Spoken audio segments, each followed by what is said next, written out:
Mother Teresa and institute of computer education में आपका स्वागत है। कोई फिगर इंसर्ट कर रहे हैं या आप कोई क्लिप आर्ट इंसर्ट कर रहे हैं तो आप उसके साथ उसका नाम दे सकते हैं कैप्शंस के द्वारा।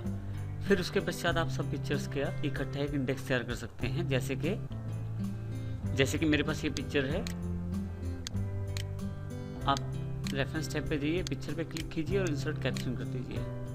यहाँ आप जो टाइटल आपके सामने दिखाई दे रहा है, इसमें कैप्शन फिगर 1 अपने आप आ गया है, इसे आप ओके कर दीजिए। ये यहाँ पे इंसर्ट हो गया फिगर 1। इस तरह से मैं दूसरा कोई क्लिप आर्ट चुन लेता हूँ, इंसर्ट कैप्शन कर देता हूँ। आप चाहें तो यहाँ से इक्वेशन फिगर या टेबल जो बताना चाहते हैं वो बता सकते हैं और उसकी पोजीशन क्या हो, सिलेक्ट के ऊपर लिखा है या नीचे लिखा है, जो आपने उसका कैप्शन देना है वो भी बता सकते हैं। ये करने के बाद ओके कर दीजिए। अब इस पर ऊपर आ गया है टेक्स्ट। फिर से तीसरा मैंने पिक्चर या फिगर या आपका क्लिप आर्ट सेलेक्ट किया है, इसे ओके कर दीजिए। इस तरह से मेरे पास 3 पिक्चर्स अवेलेबल हैं। अब अगर मैं चाहता हूँ टेबल ऑफ फिगर्स डालना, तो जहाँ पे टेबल ऑफ फिगर्स डालना है वहाँ मैं जाके क्लिक करूँगा। इंसर्ट टेबल ऑफ फिगर्स पे जाएं और ये देखिए आपके सामने प्रिंट प्रीव्यू दिखाया जा रहा है और ये वेब प्रीव्यू दिखाया जा रहा है। अब इसे ओके कर दीजिए और देखिए आपके पास फिगर 1, 2, 3 से रिलेटेड उनका पेज नंबर और उनकी जानकारी अवेलेबल हो गई है।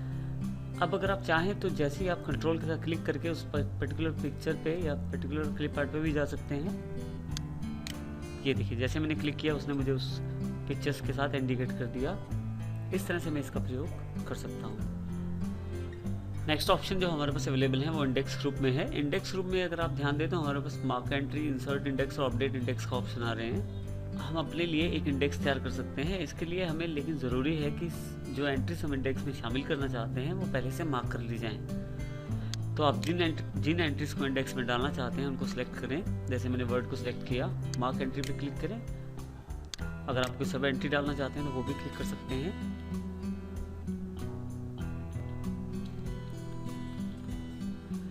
इस तरह से आप इसे मार्क कर दें।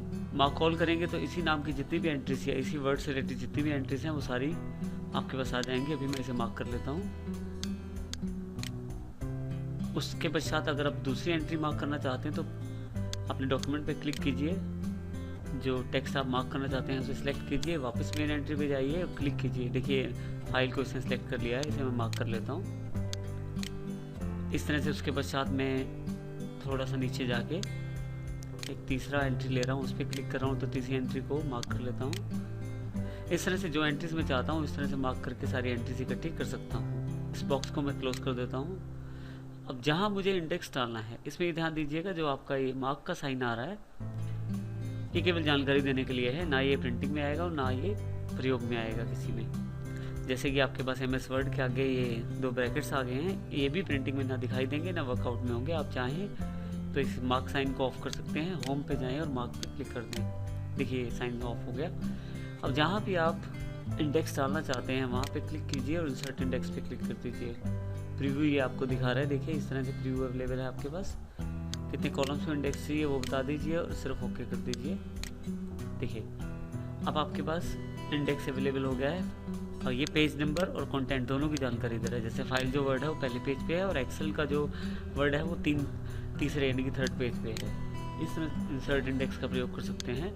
अगर कुछ चेंजेस किए हैं आपने, मान लीजिए किसी डॉक्यूमेंट में कुछ टाइप किया है और उसकी वजह से पेज नंबर अलग हो गया, तो अपडेट इंडेक्स पे दोबारा क्लिक कर दीजिए। जो इंडेक्स है आपका वो अपडेट हो जाएगा नई चेंजेस के साथ या नए परिवर्तन के साथ। जो भी नया आपने ऐड या रिमूव किया है उसके साथ आपका जो इंडेक्स है वो अपडेट हो जाएगा। नेक्स्ट टॉपिक हमारे पास जो अवेलेबल है वो है टेबल ऑफ अथॉरिटीज़।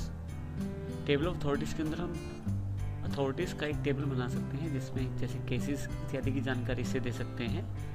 इसके लिए सबसे पहले हमें उन केसेस को मार्क करना पड़ेगा। इसके लिए देखिए जैसे मेरे पास यहाँ पे एग्जाम्पल के रूप में है। फर्स्ट को अगर मुझे साइटेशन बनाना है तो मार्क साइटेशन पे क्लिक कर दूंगा इसको। इसे यहाँ मुझे मार्क करना पड़ेगा। अगर यही एंट्री काफ़ी बार है तो आप मार्क ऑल भी कर सकते हैं। इसे मैं यहाँ मार्क कर देता हूँ। आप कैटेगरी यहाँ से बता सकते हैं कि इसको कौन सी कैटेगरी में डालना है, रूल्स में, केसेस में। जैसे मैं इसमें केसेस में डाल रहा हूँ, यहाँ से मार्क कर देता हूँ। दूसरी एंट्री जिसको आप मार्क करना चाहते हैं उसको दोबारा सेलेक्ट कीजिए, वापस टेबल पे आइए। देखिए खुद ये इसमें टेक्स्ट आ जाएगा सिलेक्टेड टेक्स्ट में, इसे आप मार्क कर लें। क्लोज। इस तरह से आप जितनी एंट्रीज मार्क करना चाहते हैं वो इकट्ठी मार्क कर लें। अब जहां आप चाहते हैं कि आपका टेबल ऑफ अथॉरिटीज़ इंसर्ट किया जाए वहां जाएं, इंसर्ट टेबल ऑफ अथॉरिटीज़ पे क्लिक करें, केसेस, स्टेटस, रूल्स, जिस तरह का आप इन्फॉर्मेशन चाहते हैं वैसा आप कैटेगरी लेके, जैसे मैं ऑल पे क्लिक करके ओके कर देता हूँ तो देखिए मेरे पास इंसर्ट हो गए टेबल ऑफ अथॉरिटीज़। अगर आप कुछ चेंजेस करते हैं इन केसेस में तो आप यहाँ पे अपडेट टेबल पे जाके इसे अपडेट भी कर सकते हैं दोबारा। आप चाहें तो ये मार्क ऑफ कर सकते हैं ताकि आपको पूरा सही तरीके से दिखाई दे। इस तरह से आप टेबल ऑफ अथॉरिटीज़ का प्रयोग कर सकते हैं अपने डॉक्यूमेंट में।